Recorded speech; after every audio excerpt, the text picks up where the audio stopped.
Shape Our World on the occasion of World Book Day. I would like to call on stage our guest who will also be speaking on this occasion, Shri K.K. Srivastava,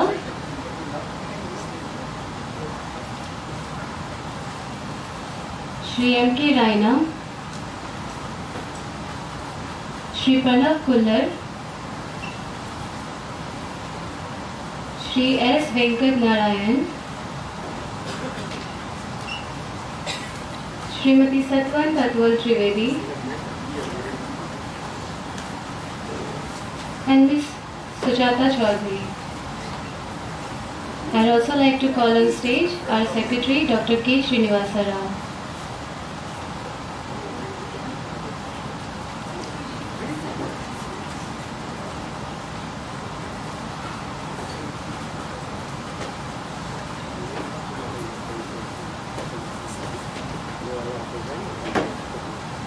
At the outset, I would like to request the Secretary of Sahitya Academy to welcome our guest with a gamsa and a packet of academic publication.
Thank you, sir. I would now like to request the Secretary of Sahitya Academy to deliver the welcome address.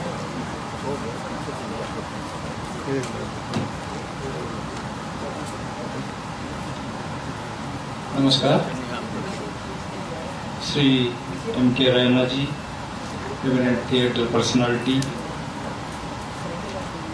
Sri S. Venkat Narayan ji, the senior journalist and also the President of Foreign Correspondents Club of India, Sujata Chaudhary ji, eminent writer and retired Chief Postmaster General, Jharkhand, Department of Posts, Sri K.K. Srivastava ji, Additional Deputy Controller and Auditor General, CSG, Sri Pranav Kullar ji, Joint Secretary, Ministry of Culture, Satwan Tatwal Trivedi ji, the Joint Secretary, United Ministry of Home Affairs,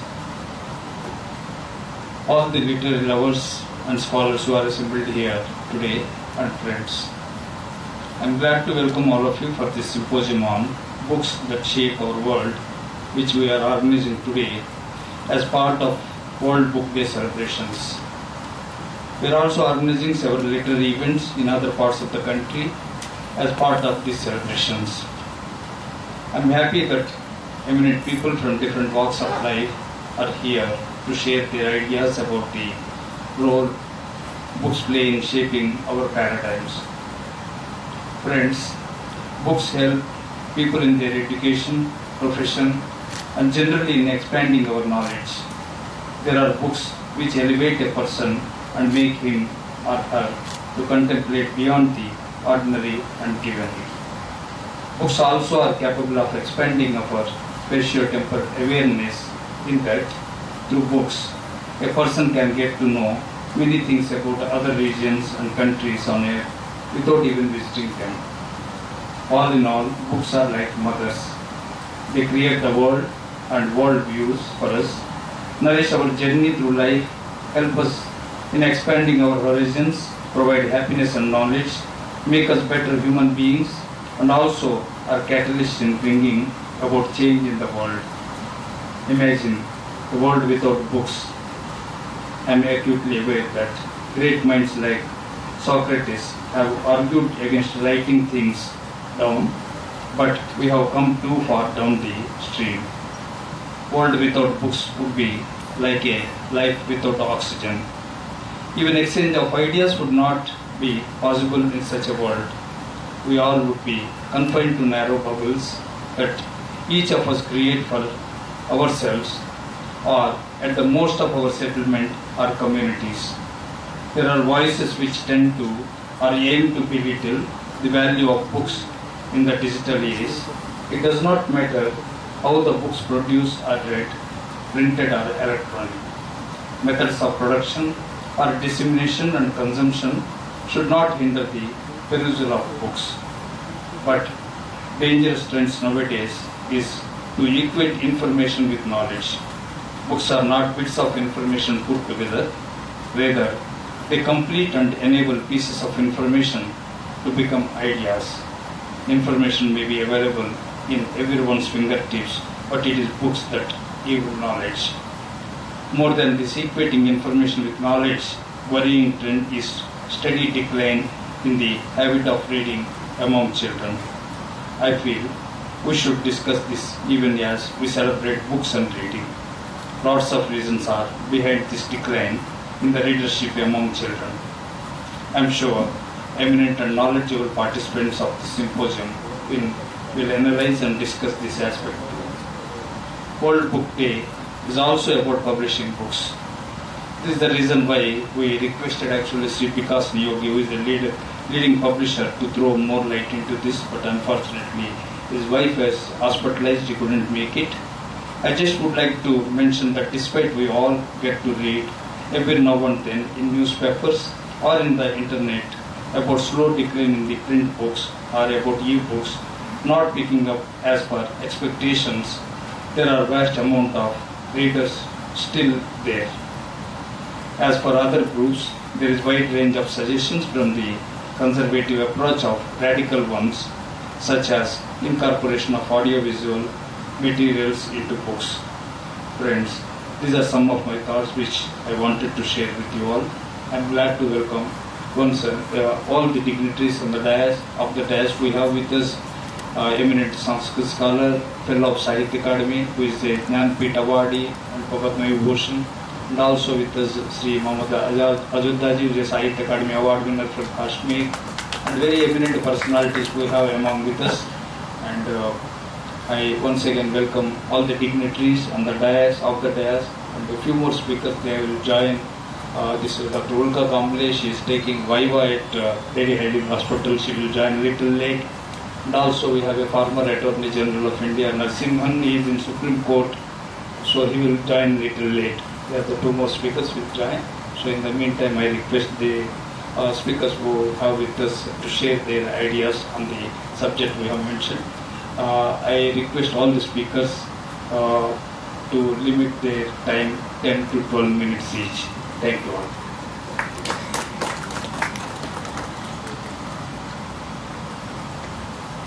Thank you, sir. Let me introduce you all to your first speaker, Sri K.K. Srivastava. Sri K.K. Srivastava has earned wide recognition in literary circles with his 3 volumes of poetry. His fourth book, Soliloquy of a Small Town Uncivil Servant, has recently been released. One of his poetry collections has been translated into Russian and Hindi. He is literary reviewer and columnist for several newspapers and contributes to different web journals regularly. He worked as Principal Accountant General of Gujarat, Madhya Pradesh and Kerala and acted as team leader for the audit of FAO UNO units in South Africa, Namibia, Thailand and Germany. Presently working as Additional Deputy Controller and Auditor General in the Office of Controller and Auditor General of India, New Delhi. May I please call you to the podium, sir?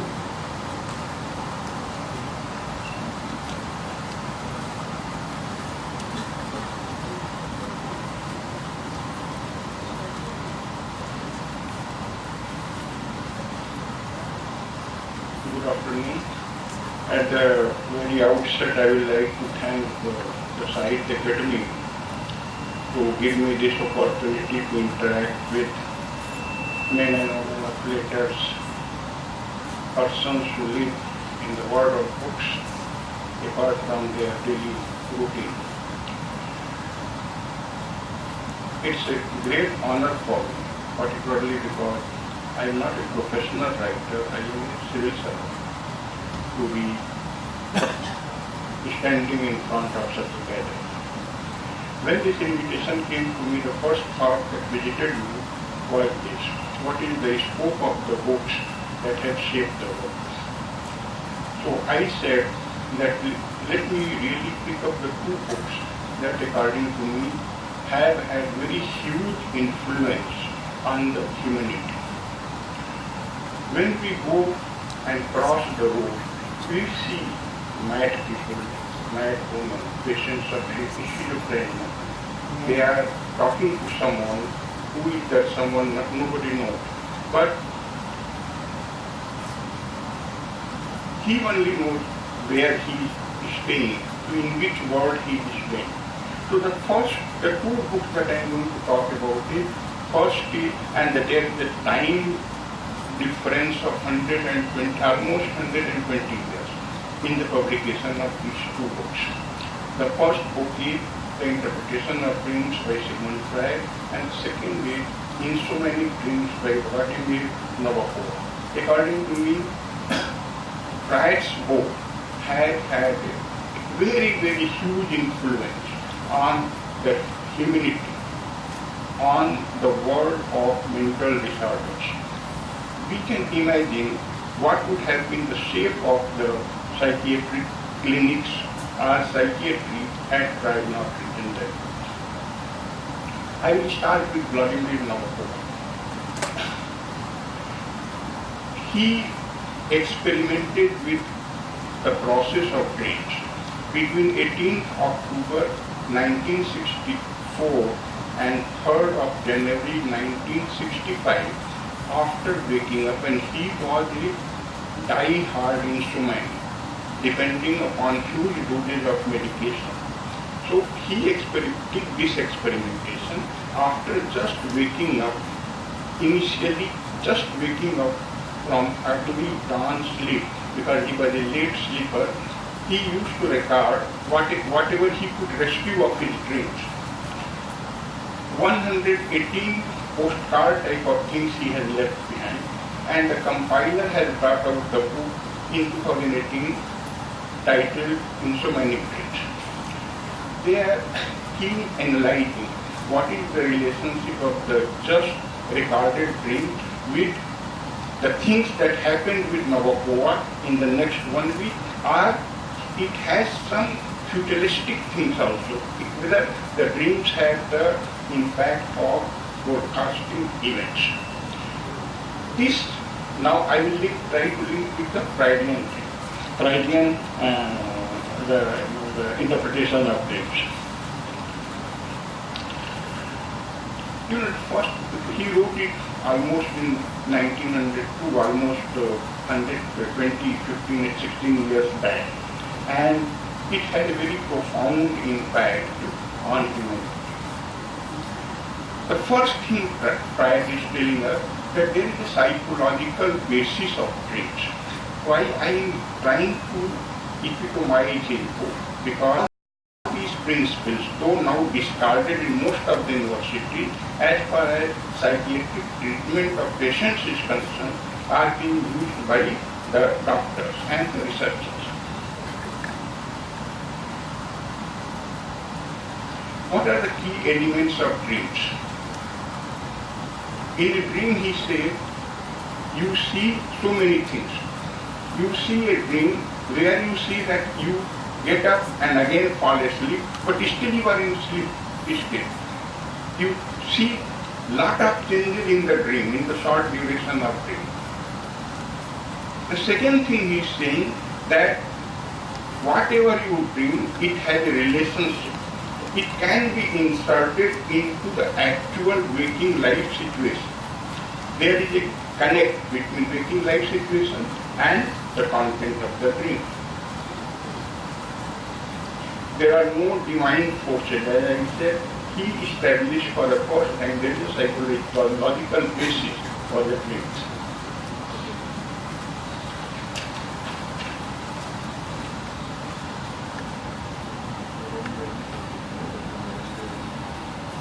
Now he is analyzing. He said that the dream has two aspects. One is the manifest form and one is the latent form. The manifest form is what you see in the dream. The latent form is the driving force, the wish fulfillment process. Every dream is a tool to get your wishes fulfilled. This is what Mr. Freud said.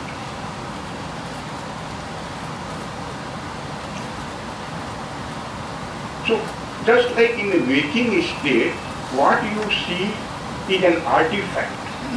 It has a visual perception that I am seeing this audience, but there is a scientific image that is also going on in my brain. Just like that, what you see in the dream, it is a real situation and there is a latent portion which is driving.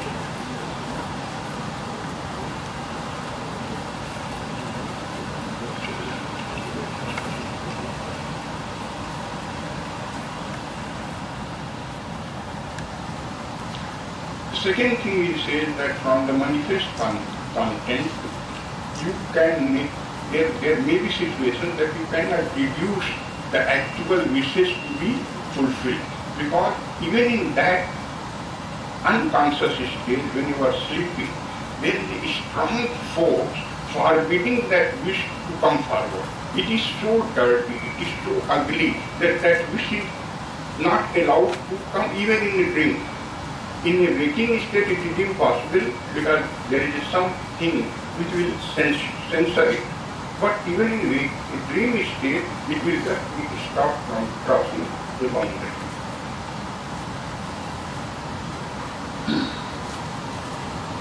Therefore, those wishes get stored in the unconscious mind. And this is where Freud gives a technique to the psychiatry, that you have to delve into the unconscious mind by three methods. First, he said there should be free association. Once what you have seen in the dream, you narrate without any inhibition, and the psychiatrist will try to decipher meaning of that. The second is dream interpretation. The psychiatrist, without involving you, interpret the dream according to his technique. And the third is hypnosis. He will hypnotize you and then try to understand what is hidden within your unconscious mind. Now you take the case of a patient who is suffering from schizophrenia.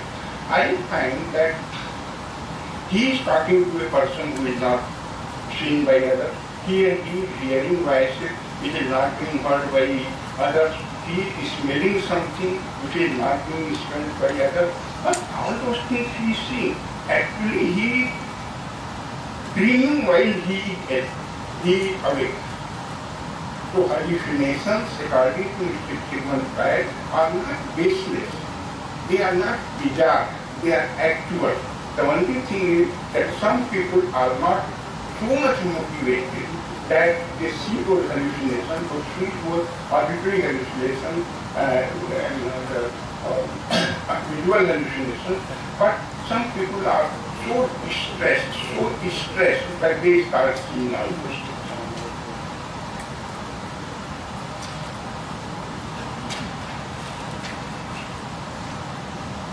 So dreams serve, according to Mr. Freud, two purposes. First, it expresses desire and it develops a defense against the wishes which cannot be fulfilled, which should not be fulfilled.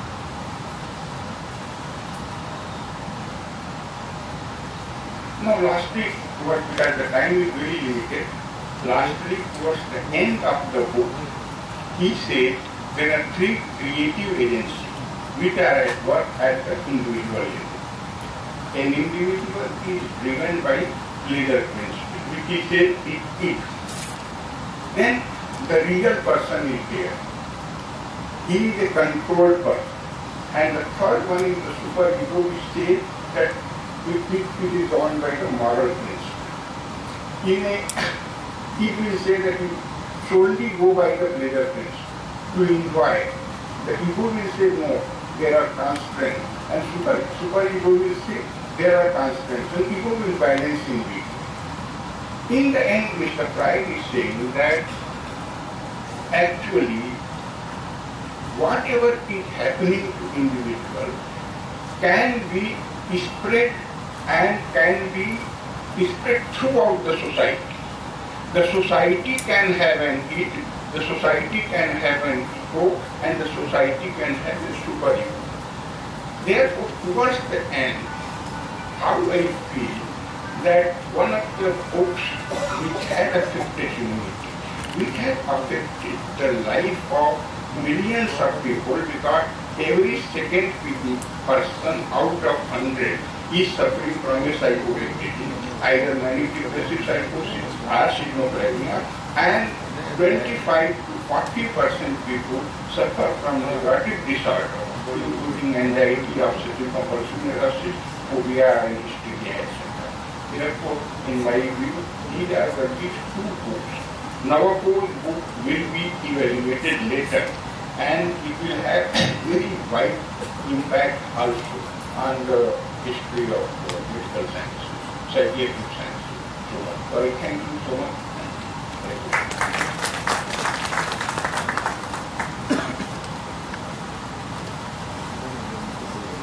Before we request our next speaker to say a few words, I'd like to let all of you know that Ms. Sujata Chaudhary is here, and I'd like to request the Secretary of Sahitya Akademi to welcome her with a packet of books and a dancer. I'm really sorry, really sorry. Ms. Sharon Bhavan is here. Forgive me for that. Hope you don't mind, it's me.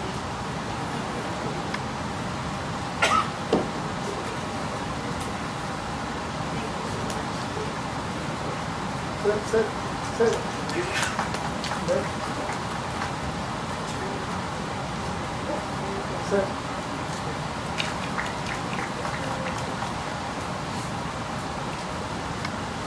Let me introduce our next speaker, Shri M.K. Raina.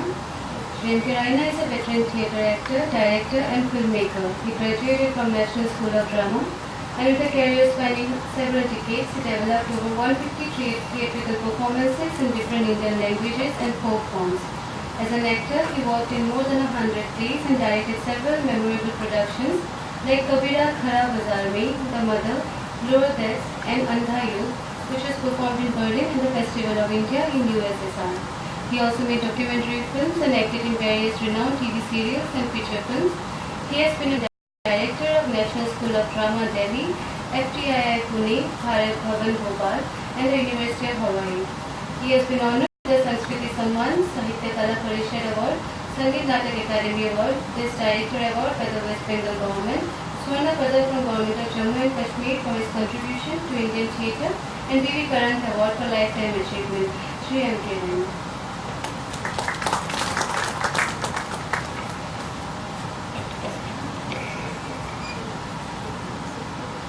Namaskar.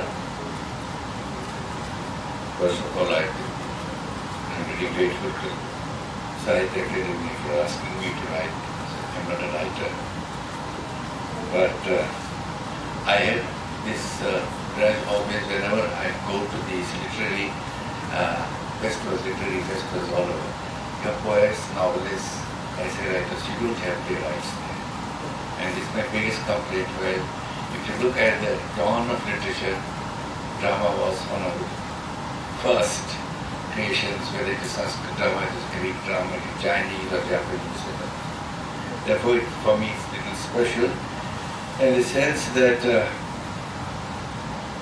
when I came to Delhi for decades back, this was my home.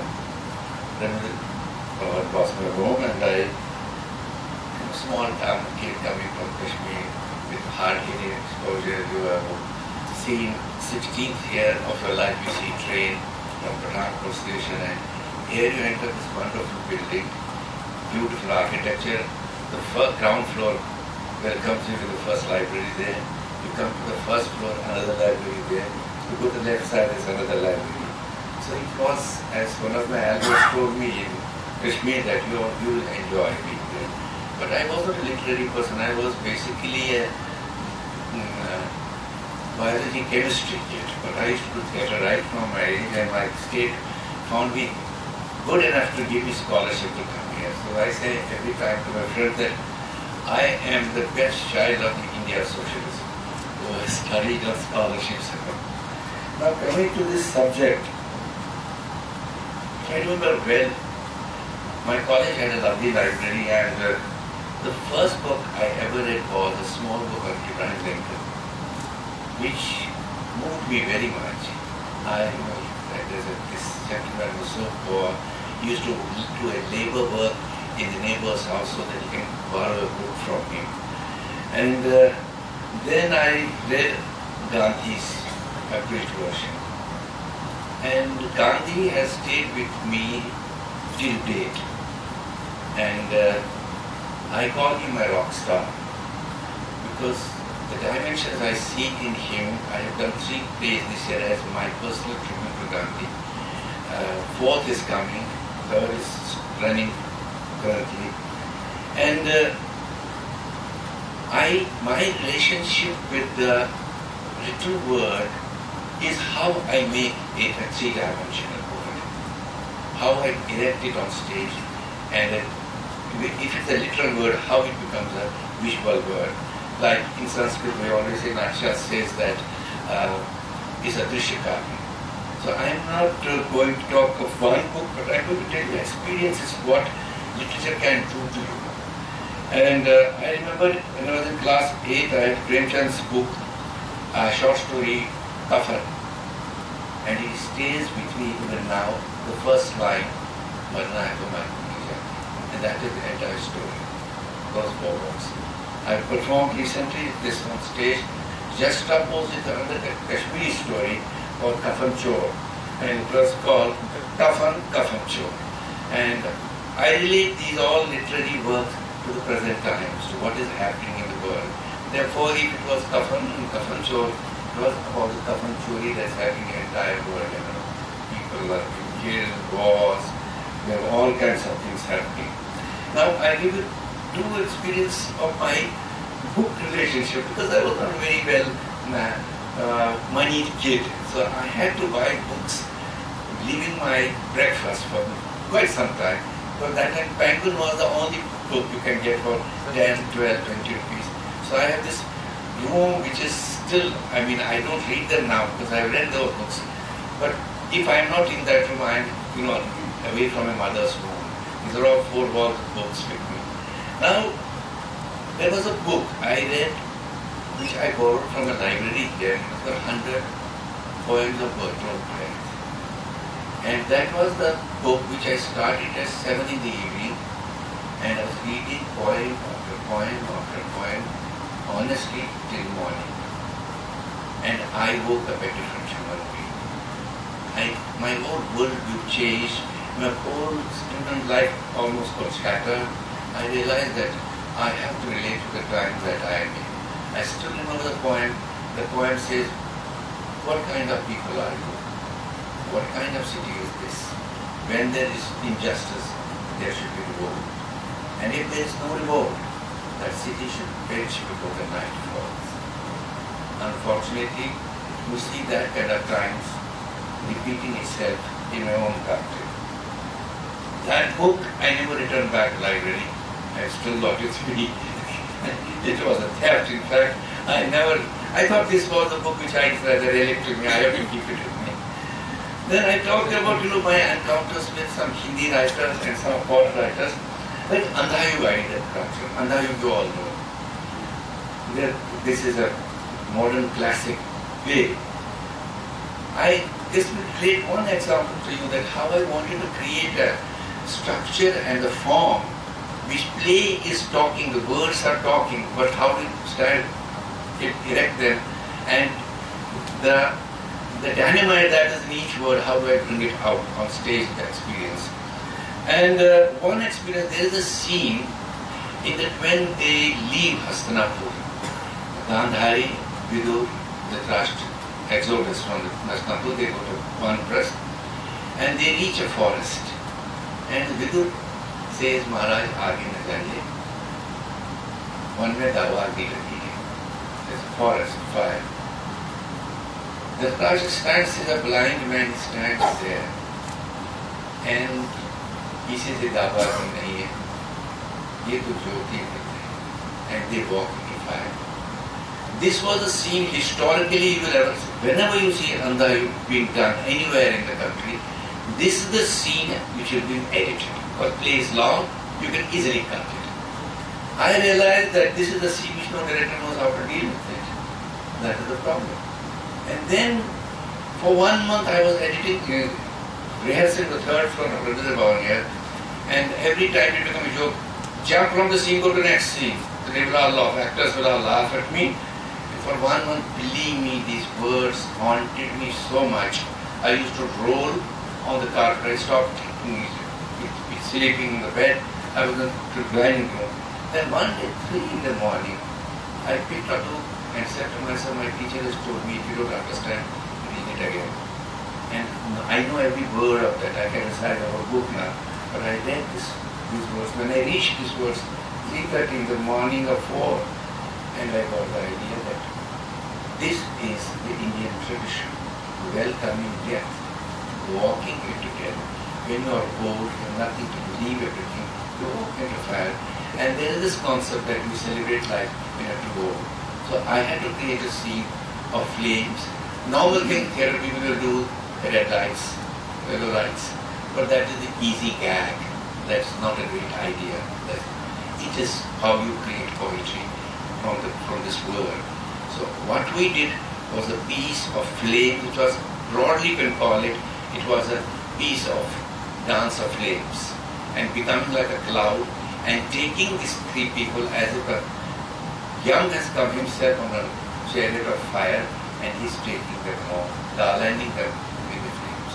So relationship with literature, to me as a creative person, as a theatre person, or as a filmmaker, I have done 2 films for a Sahitya Akademi on 2 Kashmiri poets, is the struggle. I have to make images live and very, very contemporary. People have to understand it. They must relate images to their own tradition, to their own experiences like that. There's one last example I'll give you is, there's a Brecht's play called Caucasian Chalk Circle. It's a famous play. And I did it in Punjabi during the emergency time. It got banned. I was supposed to put person non grata. Honestly, I did not know what it means. Then the principal secretary told me, I have to arrest you. So you better go home. You son, go home. You have done this. I did nothing but that the play, but the times were so bad. Anything which was a little bit disturbing, they will do whatever they wanted to do. But the musical score of this play, there's a journey of a girl who rescues a little child of the prince who will be slaughtered by the coup. And there's a maid, she brings it up, picks it, the child, and leaves the palace and the journey starts going into mountains where she's safe with this child. Now for us, Brecht being a playwright who writes dialogue as well as poems, he directs them like Sanskrit drama, like folk drama. So we created a musical structure for it from the plains of India right up to Himalayas. And the music used to change from location to location to location to give the feel, a landscape feel of the literary, poetic work of Brecht and sense of journey. And that is kind of work I will do. Therefore, what is very important is that I do not believe books are less being read. I think more books are being read. But the problem is what books are being read. That is the problem. I see my son bringing all kinds of books, some wonderful books. I think what is that the relationship between book and us is not the interfaces now. There's a, what do you call it? I have got that on which you can have your books, you can buy your books, they are there. Kindle and other things. You get Kindle there and there are 20 books with you. You can get it. But what has happened is in the education system, the social sciences and the literary sciences are out. What we as a community of creative people need to wedge in this idea, you are incomplete, you are not even half if you don't have the skill, you don't have the input in your personality, whether you are an engineer, you are a rocket engineer, you are this, and you have this input of the social sciences and literary sciences. There is little awareness. I do a workshop in Indian Institute of Technology, IITs. They have realized with the research that their boys are mucked up at 32, 35. I started and created a course for them to understand the other side of the brain. The left side of the brain is needed. Then I go, for example, give an example of many great scientists like Homi Bhabha. You may have seen Homi Bhabha was the father of the atomic nuclear program in India. I was zapped to see that personality. I had a privilege of making film on him. He was a fantastic painter. He has written in Mark as a full essay on Fifth Symphony, which nobody knows. Then the last thing which really woke me up was the first atomic reactor, second atomic reactor of the Bhabha Atomic Research Center is a dome. You must have seen the pictures.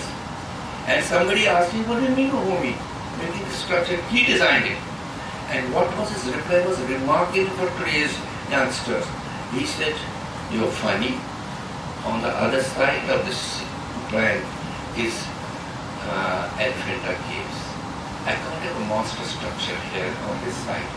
I created the Shiva structure, which is the cosmic energy, and the genuine, if you look, we don't see it that way. There is that ladder which goes up like this, with spiral ladder, and that is what the interdisciplinary combination to make today's human being is. We need that space in schools and colleges, that books have to move in, not only computer books, yes, they have to move in, but the books which make you a complete human being and good citizen of the world. Thank you.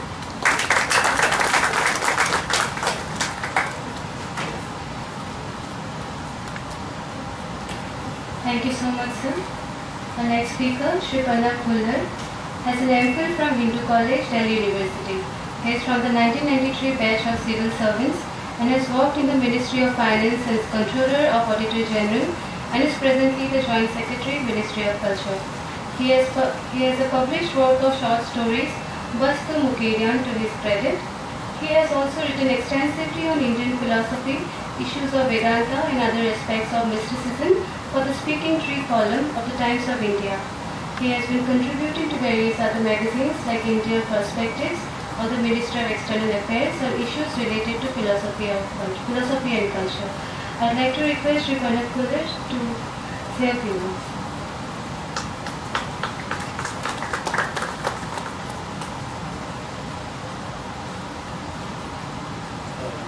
I'd like to thank the Sahitya Akademi and Rao for inviting me today. It's always wonderful to be amidst books and writers.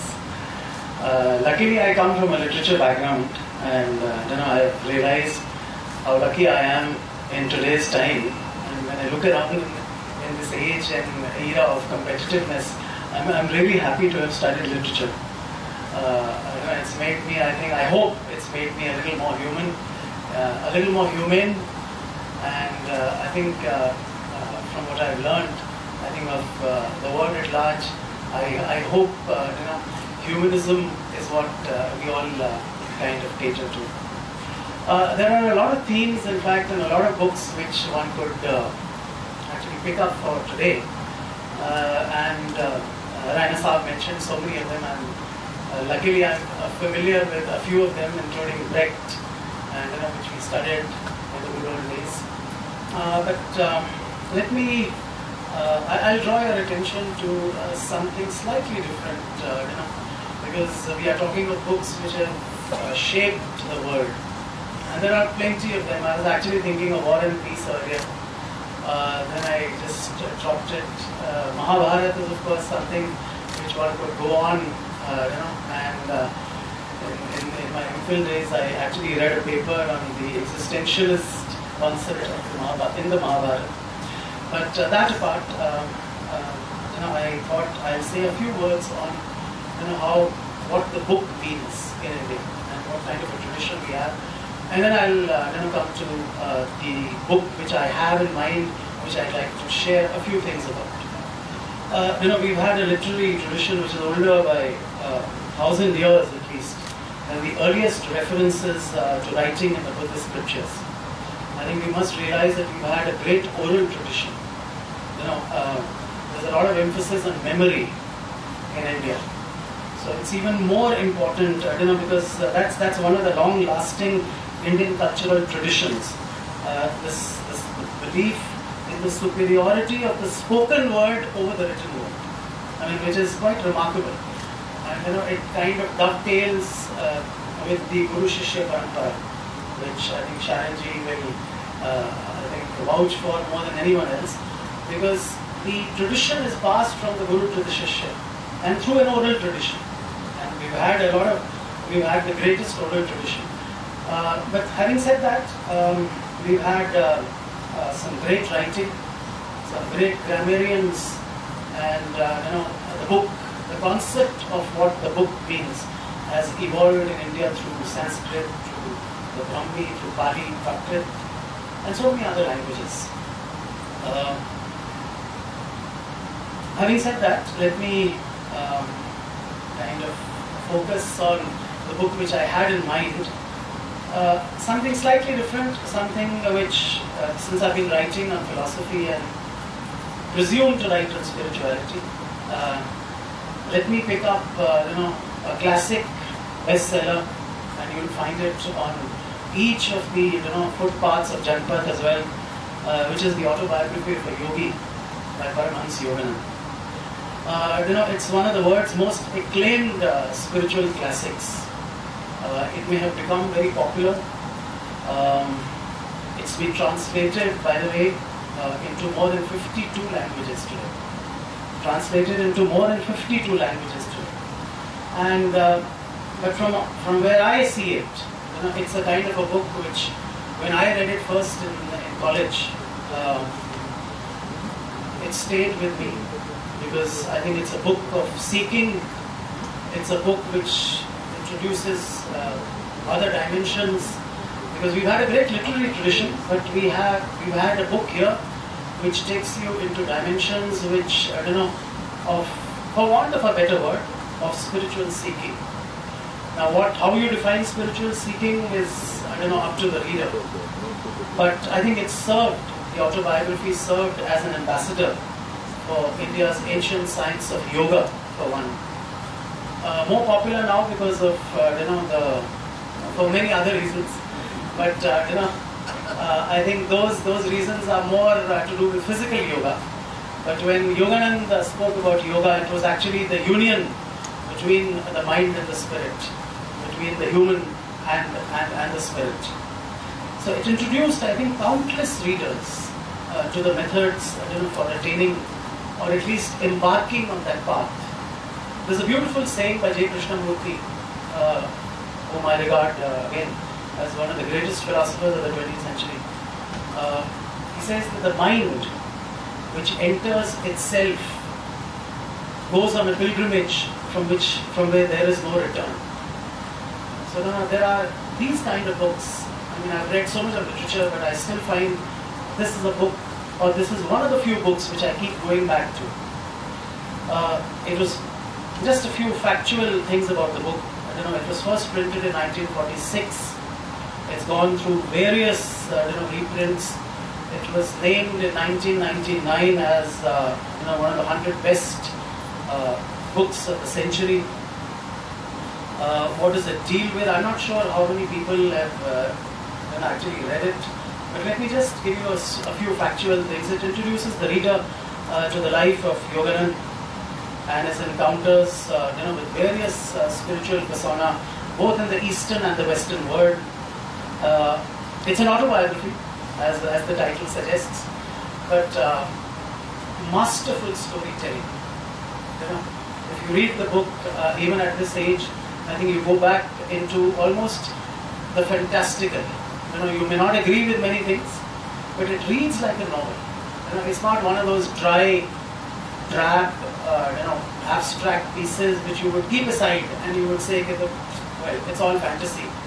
It drives you, it engages you in such a way that even if you don't believe, you might just at least read it for the sheer skill of the book. I don't know how many are aware that he was the master of the Kriya Yoga meditation, and there are many branches all across the world today. But the book basically, as I said, is an introduction to the method of the spiritual thought of the East. It's been in print now, as I just said, for 70 years. It takes all of us, I think, into his childhood family life, because as I said, it reads like a novel. To his search for his guru, to the establishment of his first school, to his journey to America. He was one of the few, he was one of the first, in fact, who followed Swami Vivekananda to the US. And there are countless, spiritual people who have followed. Today, of course, we have a plethora of them, and we know where they stand. But I believe that Yoganand, I think, belongs to the classic highest category of sages who could engage and I think inspire you. There's a very interesting take recently. You've all heard of Steve Jobs, the founder of Apple. Jobs, in fact, when he died, on his memorial service, he gave each of the guests a black box. And the box, when it was opened, it was actually a copy of the autobiography of a yogi. It had influenced him so much. He had come to India in the late 70s and the early 80s. And like many of the cult Western figures of that time, he had gone through various spiritual experiences, and he reread the book. And he said that this is a must for me. I mean, here's a man who actually revolutionized the technology, the modern world. But yeah, as he still goes back to read this book because he finds it inspiring, and I think it puts him in touch with his own spirit, perhaps. George Harrison from the Beatles, again one of the great, self-professed readers of the autobiography. Padil Ravi Shankar, again. Book, I thought I'll introduce you to that in the sense that here is a bestseller, virtually a bestseller, but of a different kind. It's a book of seeking. It's a book which takes you beyond the mind, because at some point at least Yoganand mentions that the mind itself can be an obstacle to what you seek. That, of course, needs to be paraphrased a little more, and we don't have the time for that. But having said that, the mind itself, he says, there are dimensions which can be opened. There are possibilities of opening it. And he was very close to theoretical physics then. Fridtjof Capra has written on the Tao of Physics and the Dance of Shiva. So Yoganand was amongst the first to interpret the classic dance of Shiva, the Nataraja pose, as the dance of the subatomic particles. And he was amongst the first to drive a link between philosophy, mysticism, and physics. And one of some of the great original readers of the book were Niels Bohr, who actually revolutionized atomic physics. How much of that is accepted by the scientific establishment, that's a separate matter. However, to go back to what Dr. Srivastava said, when we talk of Freud and the interpretation of dreams, so it's that realm, and it's in those areas perhaps we come closest to ourselves. And I think this is one book which is, in its own way, revolutionized the world of the mind, of the spirit. And there was a panel of theologians convened by HarperCollins, and it was designated, in fact, as the book that changed the lives of millions. It has sold more than 4 million copies. And I just said, I close with a quote from George Harrison. He says, needless to say, the book inspired me deeply, and I became totally fascinated with Indian culture and philosophy. My trip in the book, I mean not a physical trip, my trip in the book was something which I would never forget. Because of the book, I took the first step in what would become a lifelong spiritual journey. The work, by the way, since we are amongst, we are in the Sahitya Academy and literary criticism, and I have read a bit of it.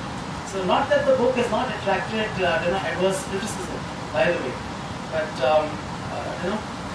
people have kind of written all kinds of criticism of the book as well. However, it still remains, as the book which changed the lives of millions. Not just his followers, but even if you read it today from the standpoint of mysticism, from the standpoint of seeking, whether spiritual or otherwise, I think it will take you on a journey which will take you somewhere else also. Thank you.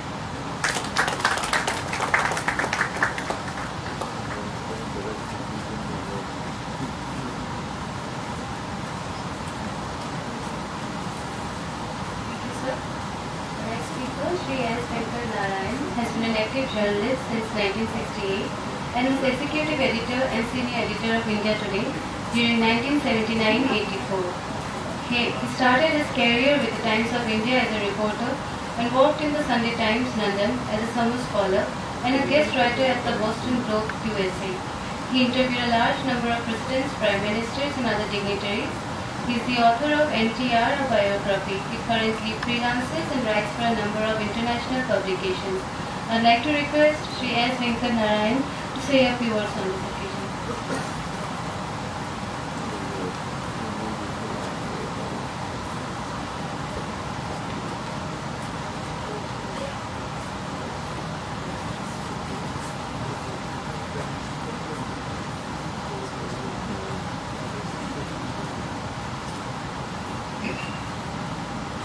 Good evening, ladies and gentlemen. Thank you, Mr. Rao, and thanks to the Sahitya Academy for giving me this opportunity to come and interact with you, ladies and gentlemen. I'm not a writer, I'm a journalist. My business is to communicate with people in as simple a language as possible so that they can understand, difficult things. And to be able to do that in different languages is certainly a bit of a challenge. But in my view, the greatest books that have had the most influence on human beings are very easy to say: Ramayana, Mahabharata, the Gita, Bible, and Quran. Of course, Harry Potter is selling more than the Bible now. So, but that says something about the skill of the writer to be able to communicate with people of a certain age group. And I think she has become richer than Her Majesty the Queen of England, Queen Elizabeth II. And there are a lot of writers who made so much money because they sold their books to Hollywood, and they go in private planes across the globe and stuff like that. But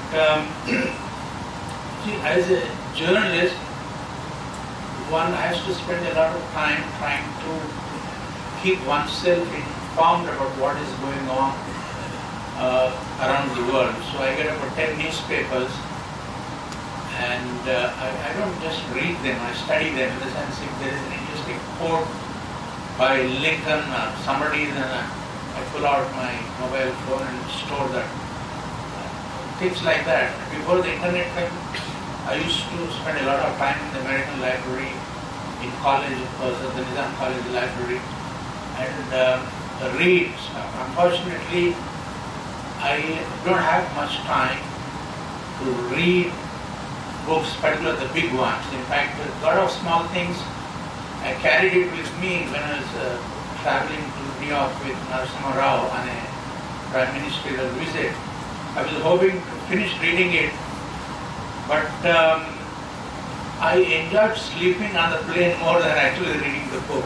A lot of people, they carry huge books, computers, and they're sitting in a plane, they're trying to read, or they're trying to work. I wonder how much of it actually gets into their heads anyway, but a lot of people can read a lot of books with great speed, and I hope they digest all that. But as far as I'm concerned, my personal thing is that I'm a great lover of poetry, and I don't have the patience to go through big books. I'm happy seeing those books converted to films. Gitanjali, of course, I have read, but most of Tagore's stories, I'm happy that I saw versions made by Sahitya, whether it is Charulata or several other things. Same thing about the great books. War and Peace, instead of sitting and spending days reading that book, I'm happy to see it in 3 hours and get a gist of what is happening. And also, if I have a choice between being locked up in a library with loads of books or a little plane which will take me around the world, I'm happy to take the plane because I'm very fond of traveling and meeting people. I've had the good fortune of traveling about 66 countries. And I see hundreds of films. Every week almost I make it a point not to miss a film. I always catch up, not just in Hindi or English, but I try to go to Goa to see international films and so on. That's how I keep myself informed. And I like meeting people. So the books also teach you a lot of wisdom. But I'm happy interacting with people, learning things from them. I'm happy standing in front of the pyramids and trying to figure out how they could have put up such a huge thing more than 2,000 or 3,000 years ago without the presence of the kind of technology we have. And with the internet and social media taking so much of one's time, there's less and less time to read books seriously. But as somebody said here, people are reading lots of books. I have a 7-year-old grandchild and she is reading Ruskin Bond. I'm very happy about that. And she's telling me what the story is all about. So this is very interesting. So each one of us have our own way of acquiring wisdom, knowledge, and books are a great source of wisdom and knowledge. And my idea of acquiring wisdom and knowledge is to travel, listen to music, see films, and if I get time, read. But these days I find I spend more time trying to figure out how a writer has been able to communicate his ideas, his style of communication, than whether I'm doing it for acquiring wisdom. That's my word. Thank you.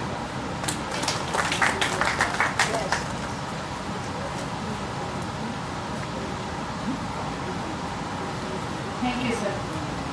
I'd like to call Srimati Satwan Atwal Trivedi, who holds, let me introduce you first, who holds the distinction of being the first woman IPS officer of Himachal Pradesh and served as IG Crime and Cyber Security in the state before her posting as Deputy Inspector General for the Security Force on the basis of her outstanding career record and promoted to Inspector General Intelligence. She is best known for her low-profile yet innovative style of working and served as Sardar Vallabhbhai Patel National Police Academy, Hyderabad, and also National Investigation Agency. Presently, she is serving as Joint Secretary LAT Ministry of Home Affairs, Government of India. Srimati Satma Ladwa Trivedi.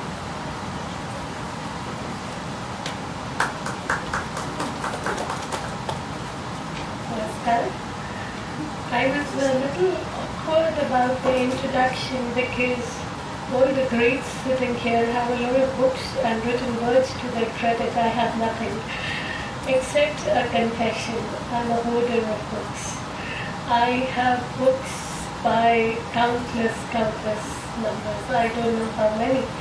And I've been hoarding them, I think, since I was maybe 6 years old. I still have my first collection of books.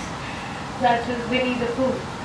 So I hold on to it all dearer than my life. There are two things that I have not been able to give up. I pride myself saying I can give up on things easily, but two things that I hold on to dearly with my life, my plants and my books. And mine is a transferable job. When I get transferred, I have one truck full of books and two trucks full of plants. So and a little bit of luggage and household items. Earlier in the introduction, somebody was, I think so you were worried about the younger generation not reading as much. Well, my son is here with me and he's my resident thief of my books. So at least one generation in my household is actually thieving a lot of books from our collection, my husband and mine, and he fought with me to come here today because he said, I'm a book person, you can't leave me out of this. So both him and I are very honored to be here and privileged to be amongst all of you. Thank you very much for the invite. As far as the books are concerned, when I spoke to you earlier, Mr. Rao, I think you said the books that influence our world. Well, our world, I'm taking a narrow interpretation as my world. And my world, I think, is akin to a lot of worlds that I came to know here. It's a very simple world. It's a world that is hardcore on faith and miracle of what is called life. I'm a student of clinical psychology, so it all began with Freud and then Mr. Fuller went on to existentialism. While doing my research work, I have done Eastern perspectives on mental health and gone through all the things that you referred to, but I would want to, there are n number of books, and with a hoarder like me on this side, I think it would be very unfair on your part to expect me to limit it to a few. It's very difficult for me to pick up a few favorites because I am somebody who's still reading 2 to 3 every week and then I go back to my favorites. So I still manage to do that by God's grace. But what stays with me is the books that gave me the philosophy of life. I wonder if I'm using the word correctly because the knowledge that is here on the dais, I don't know whether the usage would be correct, but as I said, Winnie the Pooh was the first set of books that was gifted to me. And this was a little toy that taught me my favorite days today. I don't know, I did not know back then that it would be a philosophy of life. I remember myself prancing around the garden saying my favorite day is today. And now when I go back to those quotations that are all over the internet and you have postcards and posters with them, and I say it's so hard, I am a lucky person because I have things that make it difficult to say goodbyes. Those are the things that cling on to me even today. And I live by that philosophy. Somebody earlier brought out that we are of a tradition of the spoken word. I have grown up in an environment, two grandmothers, one whose husband was shot dead by the British. She had seen the freedom struggle from that side. And on the other side, my maternal grandmother who had come from the other side of the border, having seen the horrors of the partition, if I may say so. So both of them taught through the spoken word. And it was very early in the younger days when I got to know Baba Bulleshah, who also clung on as a life philosophy, because I don't know what I would have said to invite it, but I remember my grandmother telling me, Bulya manda ki samjana edro putna te edro. I am sorry, I'll translate it to English. These days you get to hear a lot of children saying, I'm bored. And I still getting close to 50, I still fail to understand how can anybody get bored. There is so much magic in life, so much happening around you.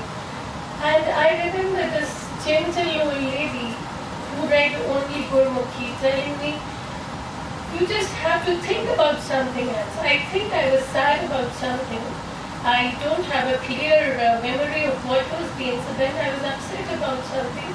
And she very, very simply told me this great philosophy of life, which I don't mind repeating to any number of people whenever somebody says, I'm bored, I've given up on life, I'm depressed, the things that you get to hear so often. So Baba Bulleshah's philosophy was something that clung on. It came automatically as a way of life, and then when I could read, I could understand. I read more and more of it and got hooked onto it. And alongside somewhere came Baba Sheikh Farid, who gave you very simple verdicts of life, who would say, who's a true saint? Somebody would talk of it at home and say, who's a true saint? A true saint is one who can share his share. I still remember the words, because the way my father had put it back then, and my grandmother had said it in Punjabi, and he translated it for me. Then, who can share his share when he does not have enough to share is a saint. So those are the things that stayed with you. And then, of course, was the Adi Granth that was always read in the house morning and evening. I call it more than a scripture, whatever one might want to call it. I call it a secular collection of 36 people across caste and religion. And my husband, who does not know Punjabi and belongs to a very different part of the country, when he got to know of it a little, he's the one who gave this. He said, it's a very secular book actually, I need to read this book. So, that philosophy stayed, and it gave me the simplicity of phenomena called God and the love for God. It all became very complex as I grew up in between, because I started experimenting with Sanskrit, started reading the Upanishads, then Vedas, and when I understood it was all again very simple.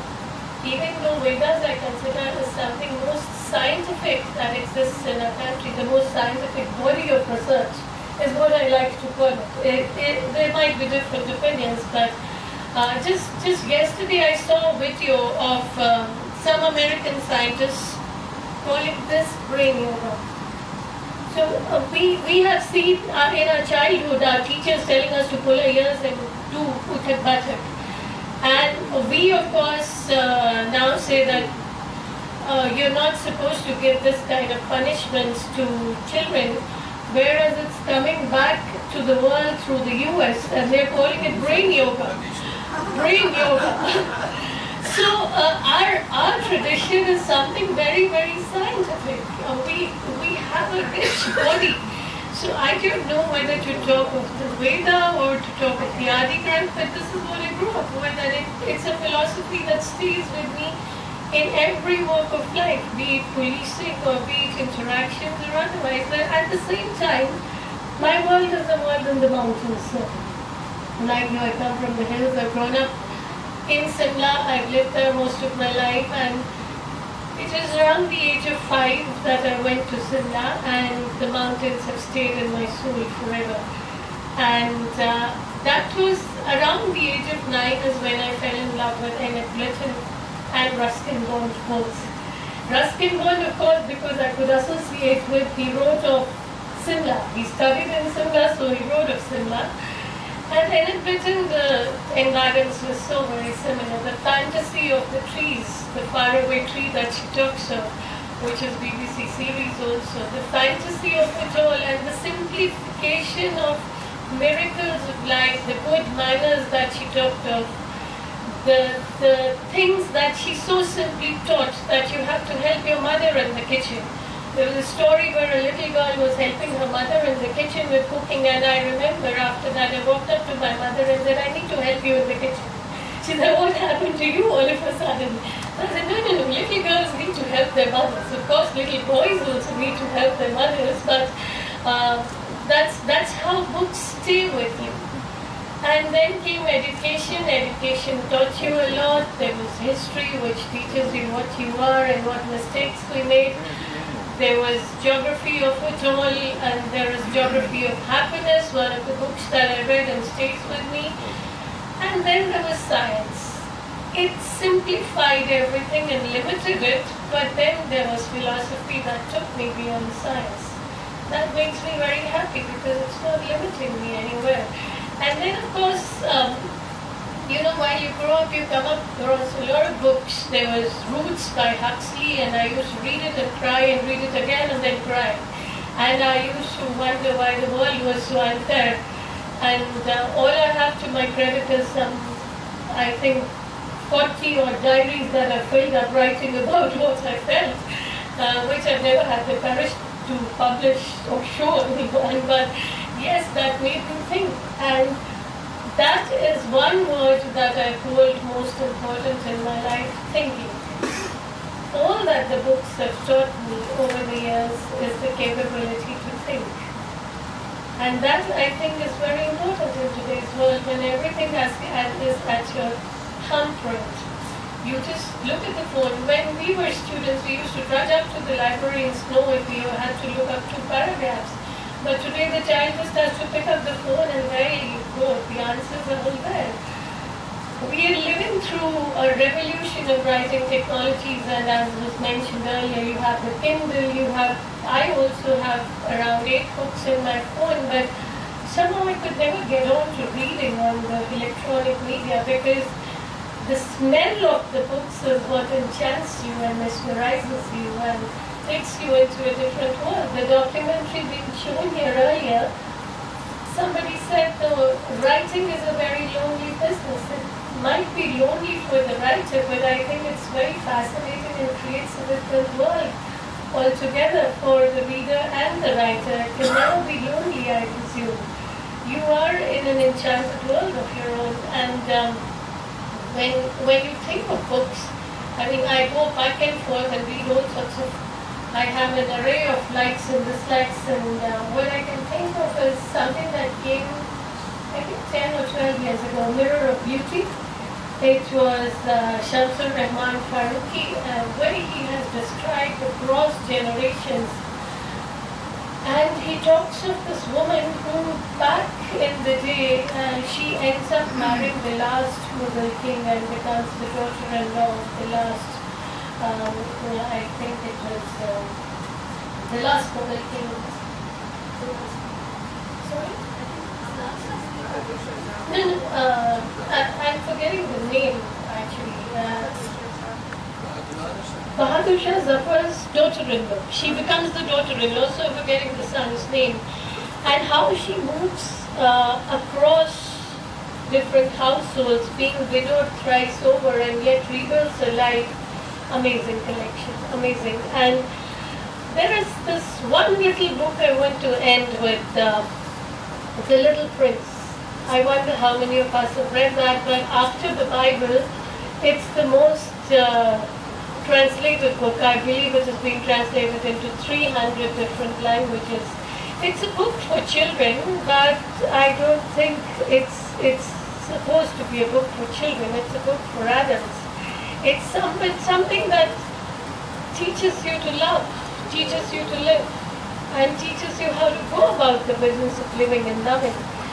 Because it's a book that comes up with lines like, to forget a friend is sad. I mean, how very simple, and yes, how very important.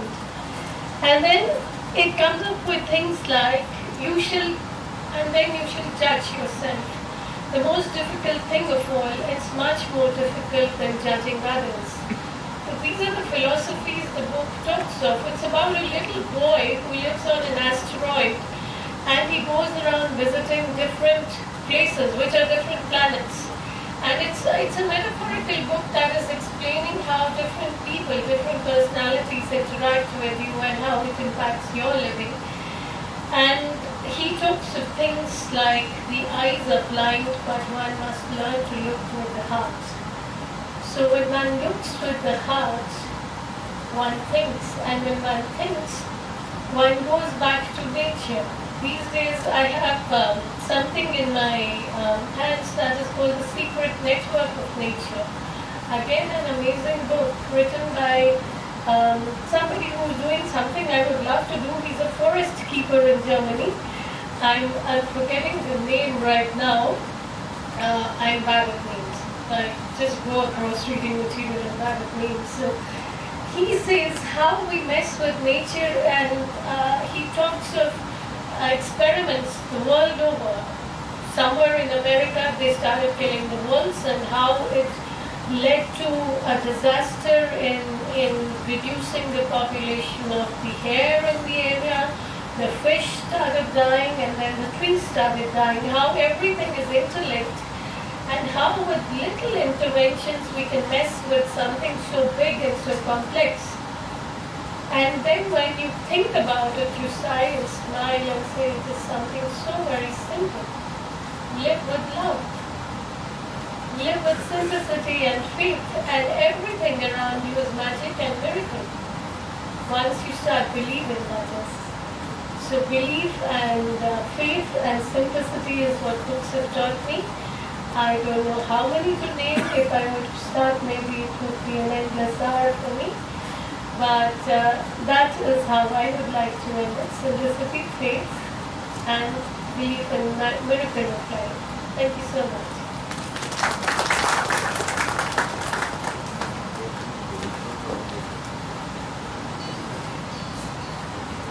Thank you so much, ma'am. Our next speaker, Ms. Sharon Lowen, is an eminent scholar, teacher, and the leading international performing artist of three forms of Indian dance, Odissi, Chow, and Manipuri. She came to India in 1973 as a Fulbright scholar to continue the studies of Manipuri and learn Odissi and Chow. She is the first woman soloist responsible for introducing Mayurbhanj Chow to the United States in Asian Dance Festival and later at the Olympic Arts Festival of Mosque.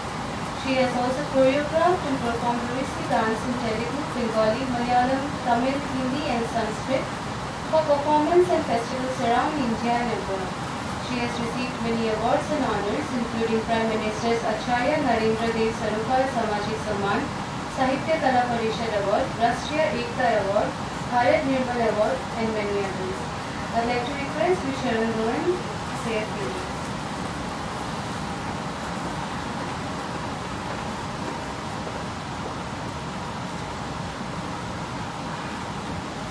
Thank you very much. First, I want to apologize for being late because I had put this in my calendar for tomorrow. And I got a call at 3:45, and my hair was full of oil. So I jumped in the shower, and I have not made a wonderful preparation as you have. I had jotted down a few points, and then a few more points have come to me being here. When I was asked to speak, which I'm absolutely delighted to be a part of this, I wasn't quite sure if it was books that shape our world or my world. So I'm sort of woven in between those. First of all, to choose the books, a book, a handful of books that shape the world or my world, it's like being in a desert, looking at the stars in the sky and choosing. They're all wonderful, and it's wonderful to think of. You think of this book, and you think of this, and what about that, and what about that? Because for those that are blessed, and that's everyone who's here, we have have so many sweet gems of wonderful books that we have tasted over the years. They have become part of us. We can't even remember what they all are, which is the way it should be with all of our experiences. It occurred to me when I sat down in 1975, when I had completed my second year, an extension, very rare, as a Fulbright scholar. I was thinking about the possibility of staying on, and I knew the director of the American Embassy School, and I said, I don't like to have an agenda. You're my friend. Would you consider, what would be the possibility of a job? He said, show me your transcript. And he looked at it and he said, you've got more English and literature than any of our English teachers. So that was very nice. That was because I had gotten my university to let me create my own major, which was Humanities, Fine Arts, and Asian Studies. I'd already had enough science, and so I was able to substitute philosophy of literature and literature of philosophy for some of the science courses. And then when I would travel in Europe in the summer, I would take a stack of books, and then that would count as one credit course. So I love books. And when you were talking about collecting, 10 years ago, I had the nerve to open up my storage in America after decades and discovered that 20 boxes of books were gone. Sad, but a relief. I had a card catalog of what they were. I was so organized. And for years I would wait, oh, I can't really write until I get all these books back. Anyway. So, starting in childhood, and I think, okay, what were the books in childhood? There's one book, it comes into my mind every time, Charlotte's Web. Charlotte's Web, about a lovely wise spider in a barn who's friends with a pig. And it really has a lot of the sweet and harsh truths of life there. And then after Charlotte's Web, the next thing I think, what was really influential in childhood? Well, I would say that reading The Tempest when I was 11, 12, 6th grade, I think The Tempest is the perfect Shakespeare starter. Any child can love The Tempest. Then from there you go on to Midsummer Night. Then you go on to the romance and the comedies. You can leave Titus and Andronicus for much later, you know. And so, and I remember being in book clubs. I had no idea what we read. I just remember that by the time I was 9, I knew that every year you're going to be more busy, so you better pack in as much as you can now. Things like book clubs, because you won't have time for a regular. In terms of dance, there was a book called Dancers of the Ballet. 2 pages on every dancer, including like Leslie Caron, before she became a film star. And I used to keep that checked out all the time. A book like Anne Frank, right now I think IIC has an exhibition on Anne Frank. And Anne Frank was a way of maybe coming to terms or having some individual example of why it was that our family was very, very small and no relatives, because it was Anne Frank's story. And then, of course, children's literature, obviously, The Hobbit, Alice, of course, The Little Prince, Lord of the Rings. I'm grateful to Harry Potter because my daughter, well, I loved it, but my daughter, who had been read to for an hour and a half every night from birth, stopped reading for a little bit during middle school. And it was Harry Potter that got her back into focusing with the literature. And then she flew from there. Now, as an example of the way that literature connects realities, we all know it takes us to other places. I grew up in Detroit, Michigan, quite far from here. 2 books that I read in school that were on the shelf in my home, and I brought them with me. because I've actually kept them. Talk about collecting forever. 2 Leaves and a Bud, Mulraj Anand. By chance, a fluke, published in 1954 in America. So I'm a little girl in Detroit, and I'm reading Mulraj Anand. How it got on my family shelf, I don't know. And the other book on the shelf at the same time, He Who Rides a Tiger, Bhavani Bhattacharya, who had also written music for Mohini. I mean, these 2 books gave a sense of India. Now, you're talking about film. Of course, I saw Panchali when I was 10, same age as Durga. Didn't read the book. But all of those things come into the gestalt and the reality. And the fact that I read those in the same way that you, because of colonial past, had to read so much interesting and worthwhile English literature, whether you liked it or not. Okay? But I'm happy to say that it also went the other way.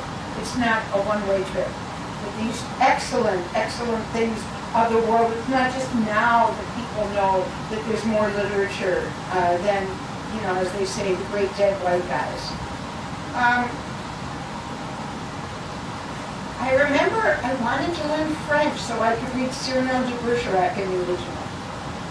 And I can't even remember Cyrano de Bergerac a novel or a play, because I've definitely read so much plays. I mean, and one thing, if for anyone who has maybe youngsters or friends who need to go softly, reading plays is very easy. Plays are very fast. When I was in high school, I was incredibly lucky that there was a course offered where we read plays starting from pre-Aristophanes all the way through Ibsen, Beckett, and different periods each week. We would read 2 plays a week. So that meant something like 35 plays in one semester. We covered everything, and things that were deeper. For the women here, I wonder, I'm sure the men haven't read these things. In terms of women's literature, there were books like Our Bodies, Our Lives. There was a wonderful book that I came across somewhere called The Secret Wound. It was the only book written on the plus parts of the specialty of women's menstruation. That it's a time to go into yourself and be private. And it's something that they've said nothing has been written about.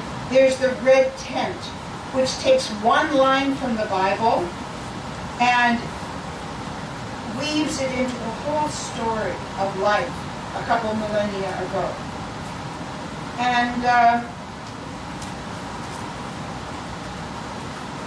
in terms of things that are influential for everyone, I think we have to include graphic literature.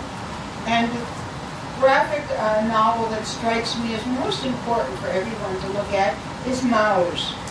Maus by Art Spiegelman. Maus is a wonderful way of understanding or entering into the Holocaust through the mice and the rats and the life in a Polish town. So, kind of in summary, really, why am I here? I mean, as you said, I'm not an author, I'm not writing literature, but I do interpret text. And actually, I am here not only on this dais, but in India, because it has been my great pleasure to have the opportunity, like M.K. Reiner, to spend a lifetime interpreting text. We take the text and we make it live. We have to understand it, go deeply into it, and then we bring it to you physically, in time and space.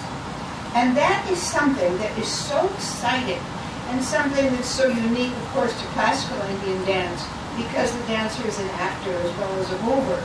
And that means that I not only go into things like Jayadev, I not only go into Hanuman slokas, all the Vagyakarans, but I also interpret Nirala. I also interpret Fakir Mohan Senapati. And being here gives me the chance to do that. And I'm going to put a little plug here. Monodhamma, interpreting text, the book, through movement, is the theme of a festival I'm doing, May 3 and 4. And the best interpreter of text through movement in Delhi is Sahitya Maharaj. So he's dancing. And then I'm bringing Lakshmi Viswanathan. And then I'm having a day of seminars with, instead of 10 minutes talking, everyone has an hour to say, how did you learn to interpret text and bring it alive and develop it?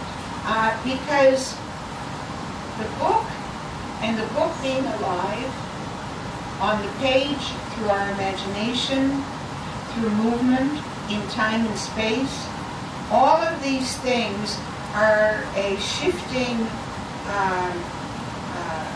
paradigm that's something that we both all go into and out of. And so really interpreting text is something that you can do in your mind, you can do it watching the screen, you can do it as an artist, as an actor-dancer. And then I would say, finally, that the texts that really are most significant to me now would be those from the Nalanda masters.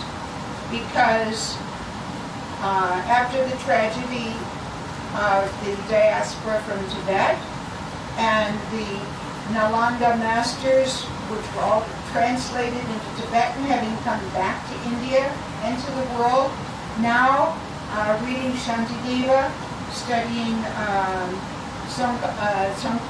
Kabar, the Langren Chenmo, these kinds of philosophies that are quite close to Vedanta and are incredibly scientific in the way they analyze the meaning of our existence, are the books that I hope are going to shape the world. Thank you.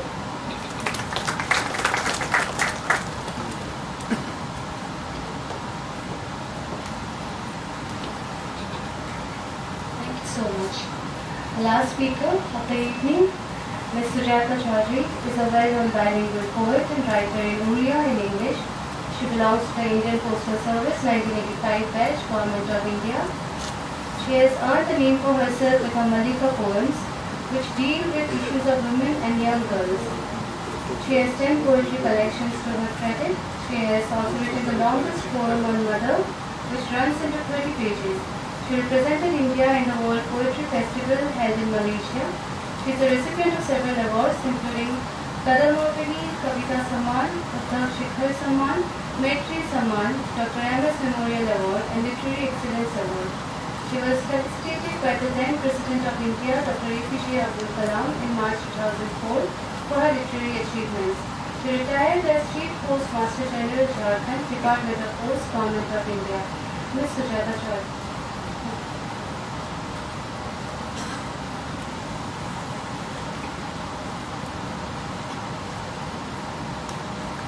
Respected Srinivas Gaudi, Secretary, Sahitya Akademi, esteemed speaker, and ladies and gentlemen.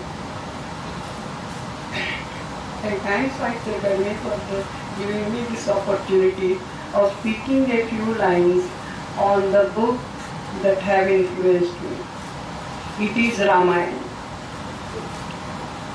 I was 5 when I first got introduced to Ramayana, and at the age of 13 I read the book in Telugu, and the different difficult points and paragraphs were clarified by my father.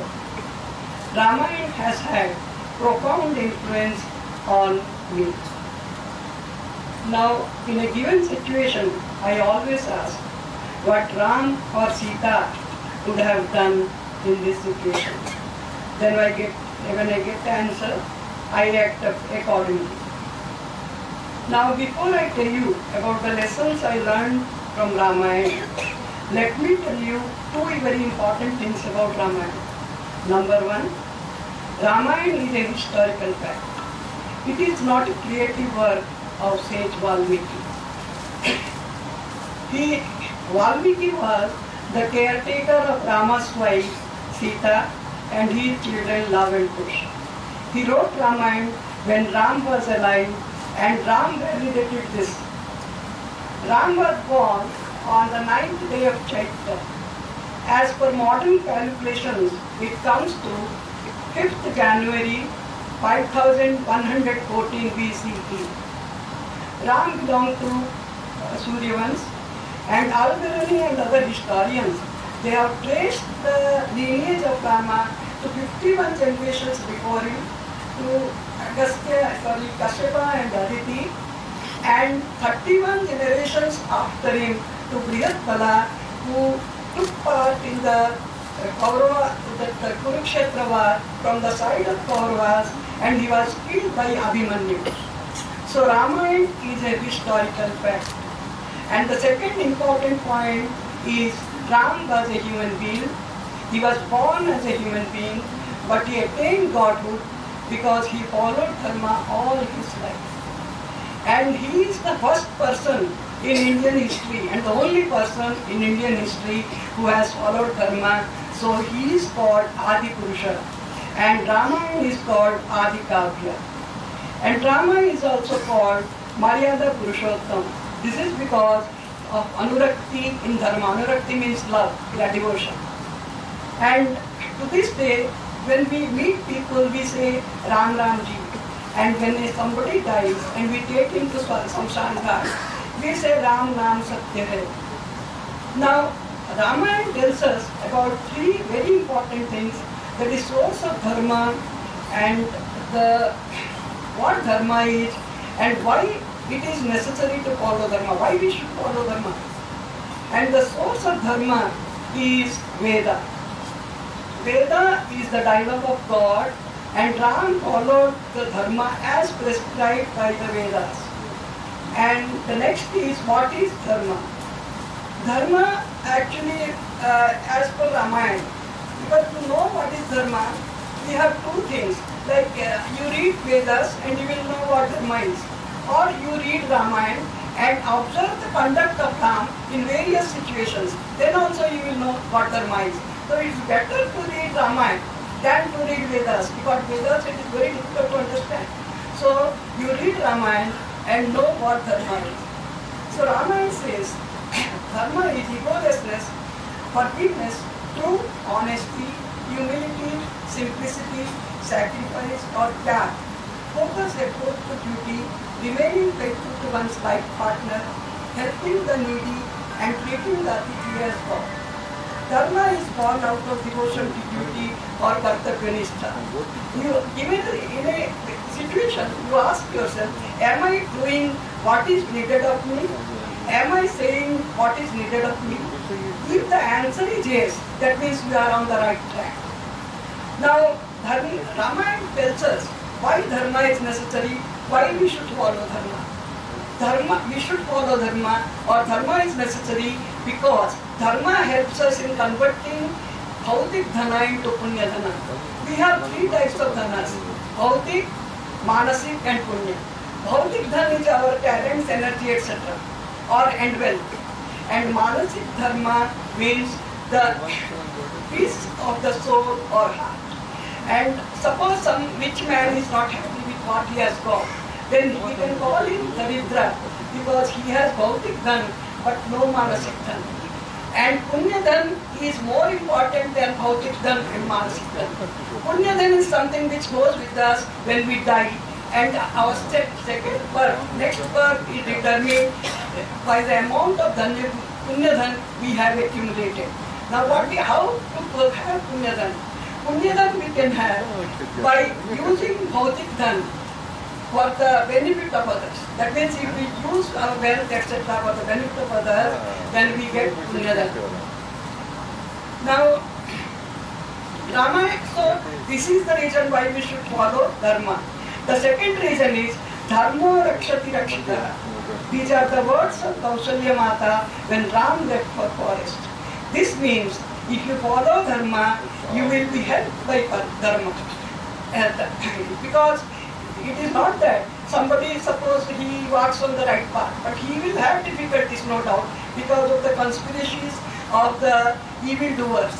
But he will come out of it because God will protect him.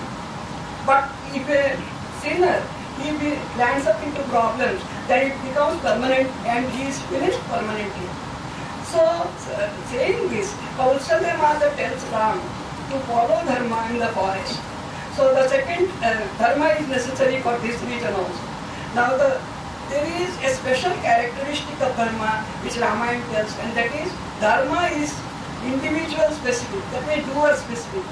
My dharma for you will not change if you do not follow your dharma towards me. That is between the father and son. For example, father's dharma is to advise his son. Son's dharma is to follow his father. Suppose the son does not follow his father, but this does not mean that the father should stop advising his son. He has to advise, he has to follow his dharma, because dharma is individual specific, it does not depend upon the others. Now the other things which Ramayana tells us is that we should not wake up a sleeping child. It is a sin to wake up a sleeping child. And once Ram was sleeping on the banks of Saryu river, and his guru Vishwamitra wanted to wake him up because it was time for Sandhya Vandana. Sandhya Vandana means to worship the sun god with water. So he woke up Ram, citing the reason. And the slok which refers to this is Kausalya Suprajarama Purva Sandhya Pravartate Uttishta Narsa Tula Kartavyam Daivamanikam. That means, oh Kausalya Rama, please wake up. It is morning now and you have to do Sandhya Vandana. So without citing a reason, we should not wake up a sleeping child. Second thing which Ramayana tells us is that Ram Niti, or one wife, one arrow, one dharma and one truth. Ram followed the one wife now. He was loyal to his wife. He loved Sita and Sita also loved him. Even though during those days, kings used to have many wives. In fact, Ram's own father, he had 3 wives and 365 mistresses. But Ram had only one wife and he loved her. And to this day, we think about Ram Sita Jodi very fondly. In fact, we say that Ram Sita Jodi. And the second thing Ramayana tells about marriage is that it is Vivaha. Vivaha may V stands for Visishta. Visishta means great or very special. Why it is special? It is special because it helps us in changing our ashram from brahmacharya to grihastha. And it also helps us in producing children for the continuity of the human race. So this is the second lesson, and it also says that the groom's father has an important role in marriage. Because when Ram lifts the Siddhanus, then Sita was offered to him by Janak Maharaj, but Ram says no, I will not accept her. You ask my father, if he says yes, then I will accept her. So this is another point. And next, Ramayana tells us that servants should be treated as servants. They should not have any voice in the household. Manthara was a Naukrani, a servant of Kaikeyi, but she had her voice and Manthara used to listen to her.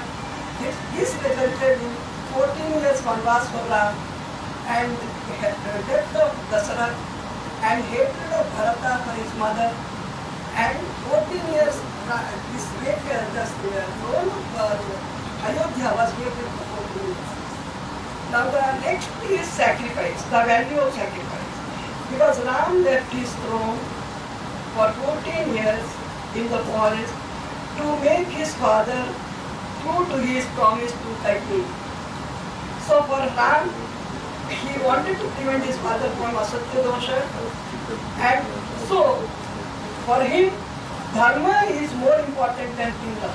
So he sacrificed his kingdom for dharma. Then the next thing is that once Vibhishan, the brother of Ravan, he comes to Rama and he says that I want protection.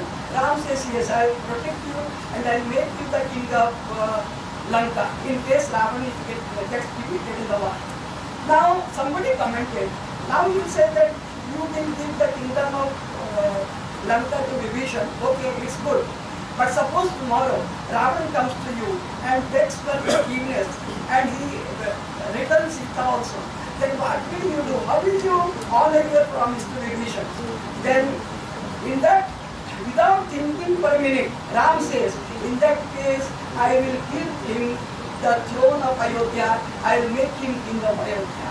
This shows how Ram was, for Ram, this dharma was more important than anything else. Then another important point which Ramayana shows us is that end does not justify means. For Ram, the end was to get Sita. And he also employed good means to get end. Because it is said that if the means are not good, if the end is good, then the whole act becomes bad. So Ram befriended Sugriva, not Bali. Bali was a bad person, but he was a friend of Ravan. Ram's total thing would have been easier had he befriended Bali. But he befriended Sugriva, and with the help of Sugriva, he got back Sita.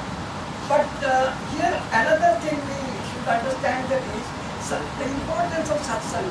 Ram wanted to have friendship with good people only, not bad. So he made friendship with Sugriva. This is another thing. Now, next important thing which Ramayana teaches, I have time for 2 minutes only.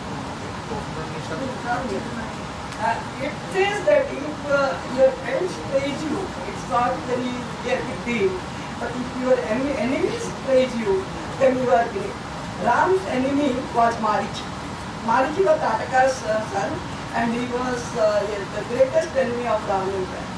But once Ravana approaches him, he says that I want to steal Sita and you help me in this venture. But Marichi says, I will not help you because Ram is Vigraho Dharmaha. That means Ram is avatar hai Dharma ka. Dharma, he was an epitome of Dharma, and Dharma, he was a walking and talking Dharma, and it is said that Dharma when wanted to be born as a human being, it called itself Ramchandra. So this way, Marichi praises Rama. So this shows the greatness of Rama. And now, it is also said that we should use our Vak Shakti for the betterment of others. Here, Raman, there are two, Hanuman and Raman. Raman used his Vak Shakti to humiliate people, hurt people. He used to torture Sita every day, daily, and he used to tell her to marry him. Once Sita decided to commit suicide, and at that time she took the stem of Sishuka tree and was about to hang herself. Then see her hears Ram Katha sung by a monkey, and this monkey is none other than Hanuman. He was jumping from one tree to another, and he was singing Ram Katha. So hearing this, Sita becomes happy. She now realizes that Ram is alive and he will come and take her back. So she decides to live. So here Hanuman's Vak Shakti helped Sita to live, whereas Ravan's Vak Shakti destroyed her.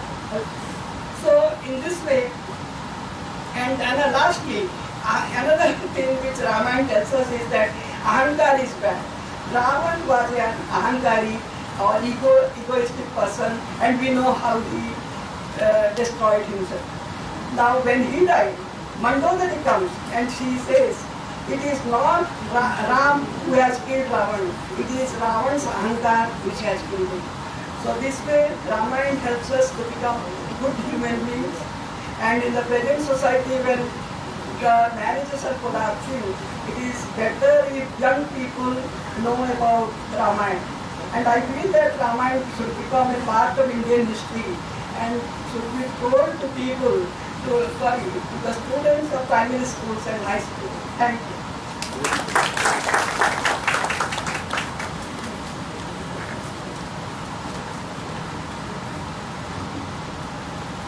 Thank you, Sujata. Friends, now we have listened to all the different voices, all the books have influenced on their life, and how the books that shape our world, because everybody has spoken in different perspective according to their field, it seems. Raina Saab, very eminent theatre personality, and also Madam from Police Department. We have a law, bureaucracy, accounts, postal department, and dance. We are missing Nyay, that is law. He's still in Supreme Court. He sent a message, and also a doctor who is taking still Viva and lady heading. So we are missing two disciplines, but they have covered very well. And I thank on behalf of Sahitya Akademi, and on behalf of everyone who are assembled here. Thank every one of you. Thank you so much, and we request all of you to join the tea we have arranged outside. Thank you so much.